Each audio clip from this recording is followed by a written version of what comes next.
जय गुरुदेव। आज जो विषय है वो सिंह राशि के संबंध में है।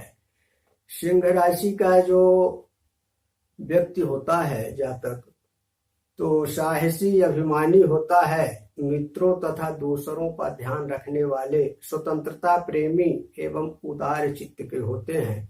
इस राशि के जातक में सूर्य के गुण दोष पाए जाते हैं। यदि सूर्य बली हो तो जातक साहसी और स्वाभिमानी विशेष होता है और ये किसी के सामने झुकता नहीं है, प्रायः न्याय प्रिय ये होता है। और यदि सूर्य मेष राशि में हो, उच्च का हो, तो प्रायः ये आईपीएस आईएएस बनते हैं और मंत्री मिनिस्टर ऐसे बड़े बड़े उच्च पदों में ये जाते हैं। यदि सूर्य नीच का हो तो फिर प्रतिकूल फल मिलता है। तुला में यदि है तो शत्रु राशि में है, शत्रु ग्रह से दृष्ट है, तो इस तरह से बहुत निगेटिव पॉइंट अगर है उसके अंदर, तो फिर प्रायः उसका जीवन संघर्षमय हो जाता है और राजपक्ष से भी, शासकीय सत्ता से भी इसको कष्ट मिलता है, शासकीय अधिकारियों से।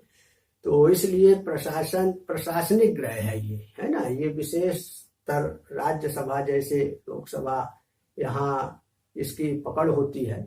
और ऐसे लोग जो है तो प्रेम के वश में होते हैं। इनको चाहो डंडा से दबा के वश में कर दे तो ये बहुत असंभव होता है। और ये अपने जीवन में विशेषकर इनको सोना जैसे धातुओं का, क्योंकि धातु इसकी सोना है, तो लाभ होता है। कुटुंब परिवार इनका जो है विशेष सहयोग करता है। कुटुंब परिवार में ये पूजनीय होते हैं। आत्मबल पराक्रमी होने के साथ साथ जीवन में अच्छा विकास करते हैं। अपने छोटे भाई बहनों का भी ये सबका ध्यान देते हैं, सबको लेके चलते हैं। उनका उनके प्रति सब अच्छा व्यवहार रहता है।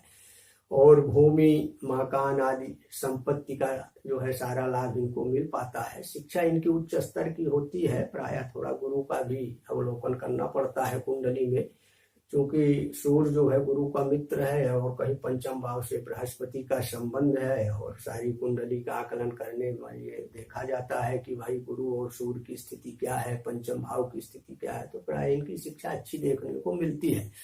और इनके जीवन में कोई शत्रु नहीं होता है। उसका वजह यह है कि ये किसी को शत्रु मानते ही नहीं है, तो शत्रु का सवाल ही नहीं है। इनके जीवन में ऐसा कोई रोग व्याधि मर्ज बाधा भी नहीं होता है जो जीवन को प्रभावित कर दे। पर इनको खान पान में नियंत्रण रखना चाहिए। और धर्म और देवता गौ ब्राह्मण को मानते हैं, क्योंकि ये जो है सूर्य एक ग्रहों के राजा भी हैं, देवता भी हैं, है ना। तो ये सबको जो है इनकी आस्था इनकी देवी देवताओं के प्रति रहता है। और अपने जो सगे संबंधी हैं उनके प्रति वफादारी से अपना जीवन वो करते हैं। प्रायः इनको धन का विशेष संकट नहीं रहता है, क्योंकि ऐसा होता है कि ये अपने बुद्धि विवेक से अपना सब व्यवस्था बना के चलते हैं। इनकी कोष स्थिति, बैंक बैलेंस ये प्रायः 35 वर्ष के बाद अच्छी होती है। और ये कोई शुभ काम यदि जैसे रविवार को करते हैं, सोमवार को करते हैं, वीरवार, मंगलवार, है ना, बुधवार को करते हैं, तो इनका काम बनता है। और विषम अंकों में यदि कोई काम करते हैं तब भी इनका सफलता मिलता है।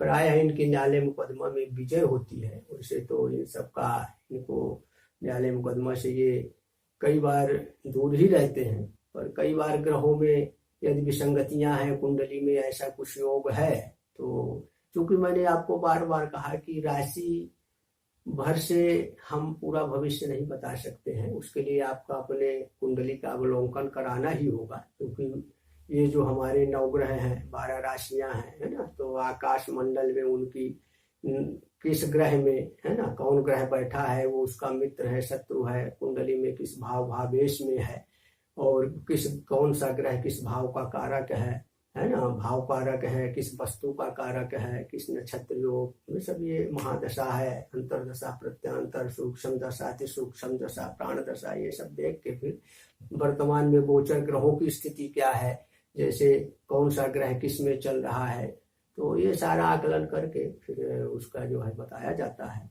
प्रायः सिंह राशि के जातकों में ये सारी चीजें रहती हैं। और ये जीवन में अच्छा से अच्छा मकान और भूमि वाहन इत्यादि संग्रहित कर लेते हैं, तो उनका अभाव नहीं रहता है। और प्रायः ये अपने सगे संबंधियों का विशेष सहयोग करते हैं। और यदि ये सोना जैसे धातुओं का व्यापार करें तो विशेषकर इनको लाभ मिलने के चांस अधिक रहते हैं। वैसे तो ये प्रशासनिक वर्ग में ही ज्यादा पाए जाते हैं। और जो है समस्त शुभकामनाओं सहित जय गुरुदेव।